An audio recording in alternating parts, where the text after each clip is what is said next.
اعوذ باللہ من الشیطان الرجیم بسم اللہ الرحمن الرحیم رب اشرح لی صدری ویسر لی امری واحلل عقدۃ من لسانی یفقہوا قولی۔ آج ہم شروع کر رہے ہیں 18واں سپارہ اور سورۃ مومنون۔ سورۃ مومنون مکی سورت ہے، اس میں 6 رکوع اور 118 آیات ہیں۔ مصحف میں ترتیب کے اعتبار سے سورت کا نمبر 23 اور نزولی ترتیب کے اعتبار سے اس کا نمبر 74 ہے۔ بسم اللہ الرحمن الرحیم۔ قد افلح المؤمنون، یقیناً مومن کامیاب ہو گئے۔ قد افلح المؤمنون، یقیناً مومن کامیاب ہو گئے۔ رب العزت نے ایمان والوں کو فلاح کی بشارت دی ہے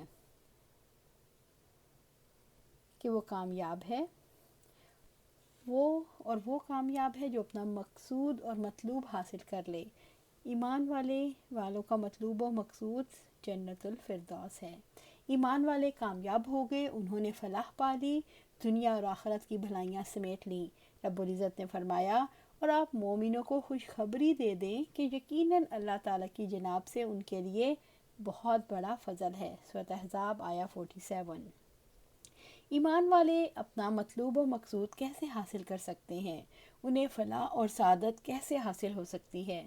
آگے کی آیات میں 10 ایسے کام بتائے گئے ہیں جو جنت کی کنجی ہیں۔ ہر مومن کو چاہیے کہ وہ اپنے آپ کو ان آیات کے میزان پر تول کر دیکھے کہ اس کے ایمان میں کتنی قلت یا کثرت ہے۔ فلاح سے کیا مراد ہے؟ فلاح سے مراد ایسی کامیابی ہے جو کسی کو اپنے عمل اور محنت کے نتیجے میں ملے۔ فلاح قرآن حکیم میں کثرت سے استعمال ہوا ہے۔ اذان اور اقامت میں مسلمانوں کو دن میں 5 مرتبہ فلاح کی طرف بلایا جاتا ہے۔ فلاح کے معنی یہ ہیں کہ ہر مراد حاصل ہو اور ہر تکلیف دور ہو۔ فلاح کامل تو ایسی چیز ہے جو اس ملک دنیا میں دستیاب ہی نہیں، کیونکہ یہ دنیا تو دارالتکلیف اور محنت ہے، اور اس کی کسی چیز کو بقا اور قرار بھی نہیں۔ یہ متاع گرہ نمایاں ایک دوسرے عالم میں ملتی ہے جس کا نام جنت ہے۔ وہی ایسا ملک ہے جس میں انسان کی ہر مراد ہر وقت بلا انتظار حاصل ہوگی۔ وَلَهُم مَّا يَدَّعُونَ، ان کو ملے گی ہر وہ چیز جو وہ چاہیں گے، اور وہاں کسی ادنیٰ رنج و تکلیف کا گزر نہ ہوگا، اور ہر شخص یہ کہتا ہوا وہاں داخل ہوگا، الحمدللہ الذی اذھب عنا الحزن ان ربنا لغفور شکور الذی احلنا دار المقامہ من فضلہ۔ شکر ہے اللہ کا جس نے ہم سے غم دور کر دیا، بلا شبہ ہمارا رب معاف کرنے والا قدردان ہے، جس نے ہمیں اپنے فضل سے ایک مقام میں پہنچا دیا جس کی ہر چیز قائم و دائم ہے۔ اللہ تعالیٰ کی نظر میں فلاح آخرت کی کامیابی ہے۔ اللہ تعالیٰ کی رحمت، مغفرت اور جنت کا مستحق بن جانا ہے۔ ایمان والا کب اللہ کی رحمت، مغفرت اور جنت کا حقدار بنتا ہے؟ ایمان والا اس وقت اللہ تعالیٰ کی رحمت، مغفرت اور جنت کا حقدار بن جاتا ہے جب ایمان والا اپنی نمازوں میں خشوع کرنے لگتا ہے، جب وہ لغو کاموں، فضول اور بے فائدہ مشاغل میں وقت ضائع کرنے سے بچتا ہے اور ان کاموں میں وقت لگانے کو ہلاکت سمجھتا ہے، جب وہ زکوٰۃ ادا کرنے والا بن جاتا ہے، جو اپنی شرمگاہ کی حفاظت کرنے والا بن جاتا ہے، جو وہ امانت کی حفاظت کرنے والا بن جاتا ہے، جب وہ عہد کی حفاظت کرنے والا بن جاتا ہے، جب وہ نماز کی حفاظت کرنے والا بن جاتا ہے، جب وہ اللہ کی حدود سے تجاوز نہیں کرتا، جو اپنی خواہشات کو ازواج کے دائرے میں پورا کرنے والا بن جاتا ہے، جب وہ حقیقی ایمان والا یعنی اللہ کی توحید کی تصدیق کرنے والا، محمد صلی اللہ علیہ وآلہ وسلم کی سنت کی اتباع کرنے والا بن جاتا ہے۔ الذین هم فی صلاتہم خاشعون، وہی جو اپنی نماز میں عاجزی کرنے والے ہیں۔ سورۃ المومنون آیا 2۔ الذین هم فی صلاتہم خاشعون، جو اپنی نماز میں عاجزی کرنے والے ہیں، یعنی نماز میں اللہ تعالیٰ سے ڈرتے ہیں اور سکون کے ساتھ کھڑے رہتے ہیں، دل حاضر رکھتے ہیں اور خیالات بٹنے نہیں دیتے، صرف اللہ تعالیٰ کی طرف دھیان رکھتے ہیں، ان کی آنکھیں جھکی ہوتی ہیں اور بازو پست رہتے ہیں۔ نماز میں خشوع یہ ہے کہ جب بندے کا دل اللہ کو قریب سمجھتے ہوئے اس کے حضور حاضر ہو، اس سے قلب کو سکون اور اطمینان حاصل ہوتا ہے، اس کی تمام حرکات ساکن اور غیر اللہ کی طرف اس کا التفاوت کم ہو جاتا ہے، اپنے رب کے سامنے نہایت ادب کے ساتھ کھڑا ہوتا ہے، اپنی نماز کے اندر اول سے لے کر آخر تک جو کچھ کرتا ہے اور جو کچھ کہتا ہے پورے استحضار کے ساتھ کہتا ہے، اپنا محاصرہ کرتا ہے، اس طرح اس کے دل سے تمام وسوسے اور غلط افکار ظاہر ہو جاتے ہیں۔ یہی نماز کی روح ہے اور یہی اس سے مقصود ہے، یہی وہ مقصد ہے جو بندے کے لیے لکھ دیا گیا ہے۔ پس وہ نماز خشوع و خضوع اور حضور قلب سے خالی ہو، اس پر اگر یہ ثواب ملتا ہے، مگر صرف اتنا ملتا ہے جتنا قلب اس کو سمجھ کر ادا کرتا ہے۔ صحابہ نماز میں آسمان کو دیکھ لیا کرتے تھے، جب یہ آیت اتری تو انہوں نے نگاہیں جھکا لیں اور سجدے سے آگے نہ بڑھنے دیں۔ نماز میں خشوع اسی وقت حاصل ہوتا ہے جب دنیا سے کٹ کر اللہ ہی کی طرف توجہ ہو اور نمازی پر ایسی محویت کا عالم طاری ہو کہ وہ خود فراموش ہو کر دنیا مافیا سے بے خبر ہو جائے۔ اب اسے نماز میں راحت اور ٹھنڈک محسوس ہوگی، جیسا کہ نبی صلی اللہ علیہ وسلم نے فرمایا، مجھے خوشبو اور عورتیں محبوب ہیں اور نماز میں میری آنکھوں کی ٹھنڈک رکھ دی گئی ہے۔ آپ صلی اللہ علیہ وسلم نے فرمایا، بلال اٹھو اور ہمیں نماز سے آرام پہنچاؤ۔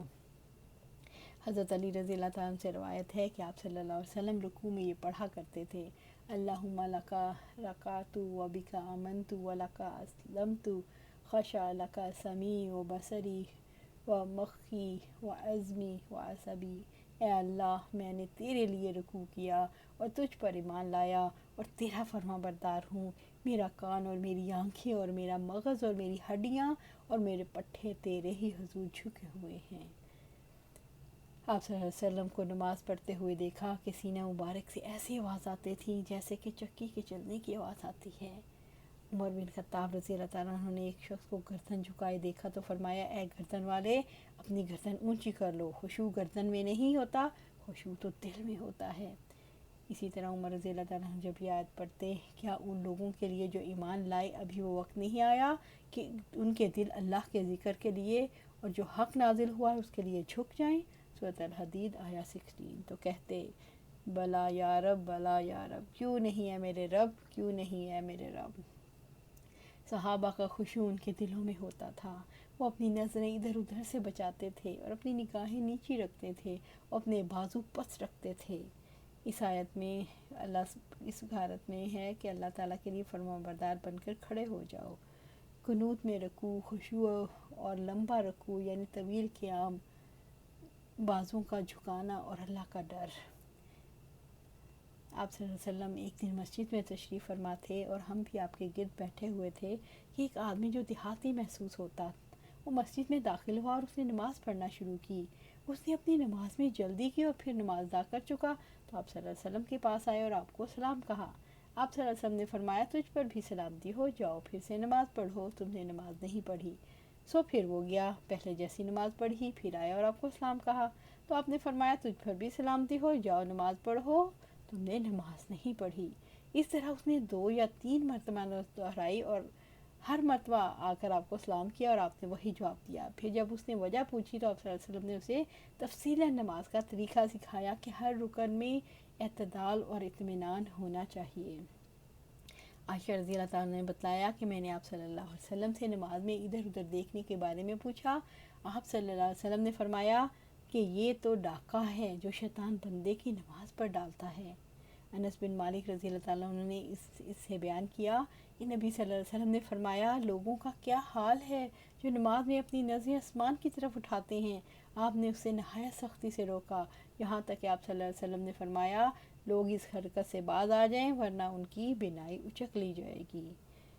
ام المومنین عائشہ صدیقہ رضی اللہ تعالیٰ عنہ کہتی ہیں، نبی صلی اللہ علیہ وسلم نے ایسی منقش چادر میں نماز پڑھی جس میں نقش تھے، آپ صلی اللہ علیہ وسلم کی نظر اس کے نقوش کی طرف پڑی۔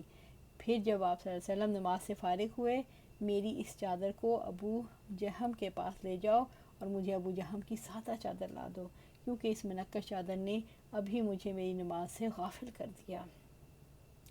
زید بن ارقم رضی اللہ تعالیٰ عنہ نے بیان کیا کہ پہلے ہم نماز پڑھتے ہوئے بات بھی کر لیا کرتے تھے، کوئی بھی شخص اپنے دوسرے بھائی سے اپنی کسی ضرورت کے لیے بات کر لیتا تھا، یہاں تک کہ آیت نازل ہوئی، سبھی نمازوں کی پابندی رکھو اور خاص طور پر بیچ والی نماز کی اللہ تعالیٰ کے سامنے فرما برداری کی طرح کھڑے ہوا کرو۔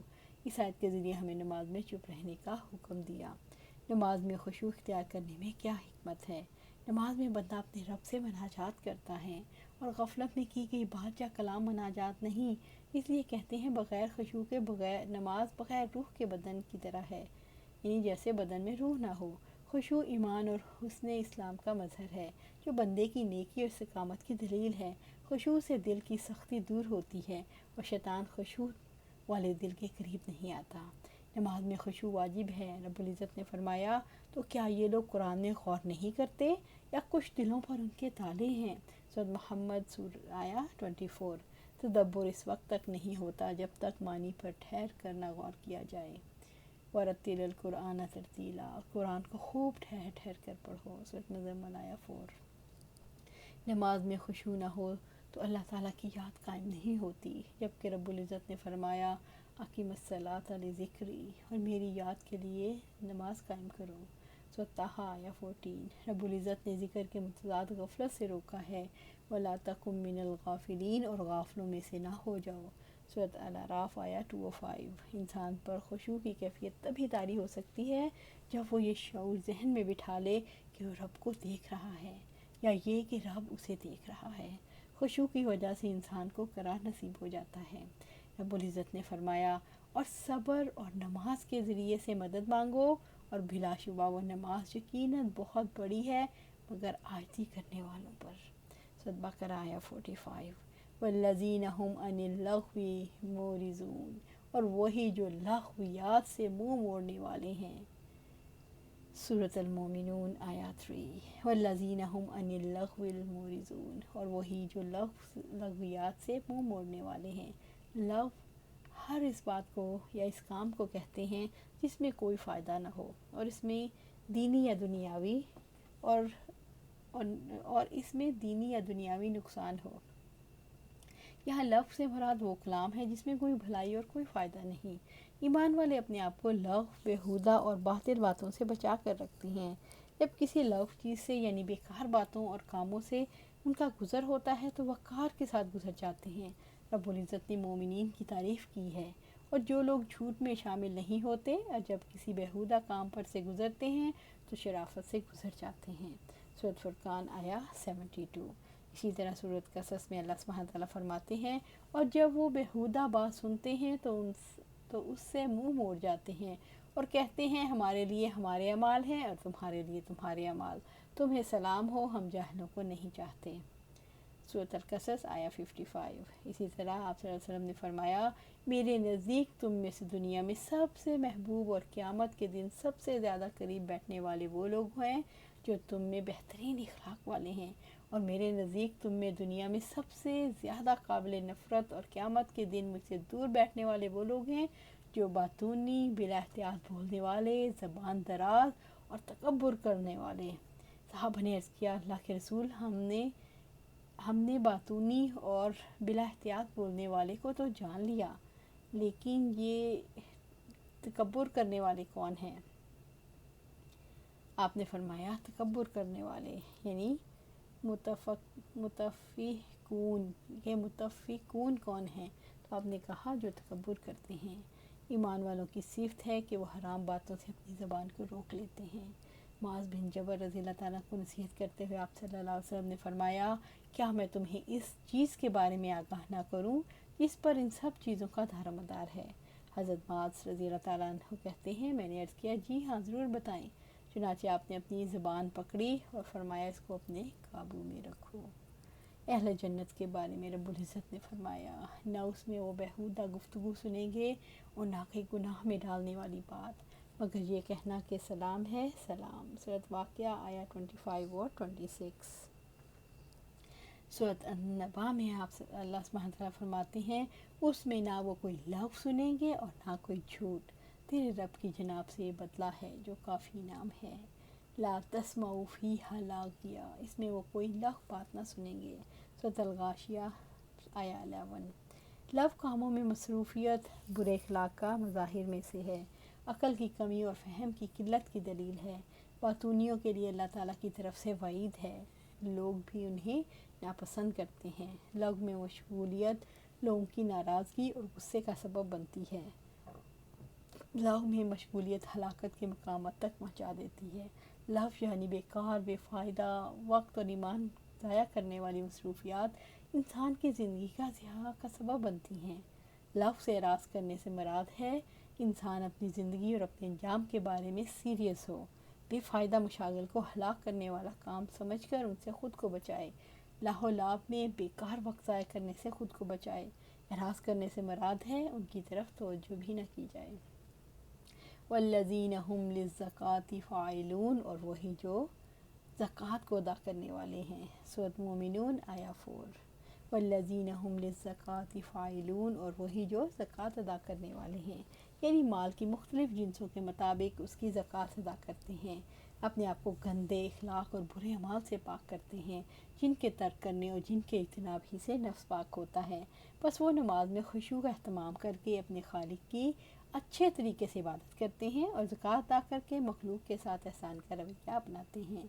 عبداللہ بن عمر رضی اللہ تعالیٰ عنہ سے روایت ہے کہ آپ صلی اللہ علیہ وسلم نے فرمایا، اسلام کی بنیاد 5 چیزوں پر قائم ہے۔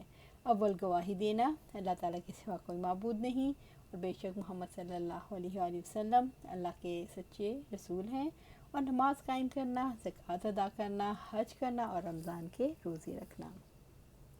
عبداللہ بن عمر رضی اللہ عنہ سے روایت ہے کہ آپ صلی اللہ علیہ وآلہ وسلم نے فرمایا، مجھے حکم ہوا ہے لوگوں سے یعنی کافروں سے اس وقت تک لڑوں جب تک وہ یہ گواہی نہ دیں کہ اللہ کے سوا کوئی معبود نہیں اور محمد صلی اللہ علیہ وسلم اس کے رسول ہیں، زکوٰۃ ادا کریں، زکوٰۃ دیں، اور جب وہ یہ کام کرنے لگیں تو انہیں اپنی جانوں اور مالوں کو مجھ سے بچا لیا، مگر اسلام کا حق ان سے دیا جائے گا اور ان کے دل کی باتوں کا حساب اللہ کے ذمہ ہوگا۔